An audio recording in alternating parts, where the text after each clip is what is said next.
ಉದೀರ್ಣಃ ಸರ್ವತಶ್ಚಕ್ಷು ರನೀಶಃ ಶಾಶ್ವತ ಸ್ಥಿರಃ ಭೂಷಯೋ ಭೂಷಣೋ ಭೂತಿರ್ ವಿಶೋಕಃ ಶೋಕನಾಶನಃ.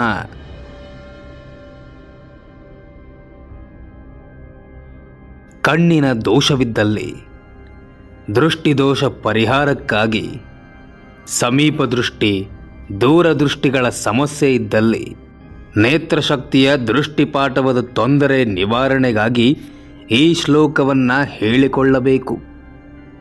ಅಷ್ಟೇ ಅಲ್ಲ, ಪರರಿಂದ ನಮಗೆ ದೃಷ್ಟಿಯಾದಲ್ಲಿ ಪರರಿಂದ ನಮಗೆ ದೃಷ್ಟಿಯಾಗಬಾರದೆಂದು ಹೇಳಿಕೊಳ್ಳಬೇಕಾದ ಶ್ಲೋಕ ಇದು.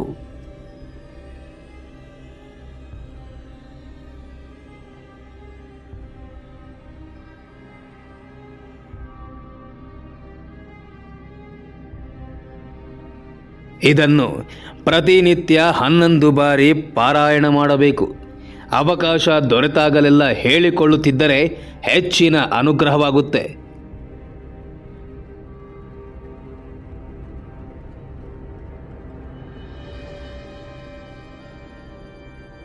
ನಾವು ಮಾಡುವ ಯಾವ ಪ್ರಯತ್ನಗಳು ಕೈಗೂಡದೆ ಹೋದಾಗ ಸರ್ವಸಿದ್ಧಿ ಮಂತ್ರವಾದ ವಿಷ್ಣು ಸಹಸ್ರನಾಮ ರಾಮಬಾಣದಂತೆ ಆ ಸಮಸ್ಯೆಗಳನ್ನು ನಿವಾರಿಸುತ್ತದೆ.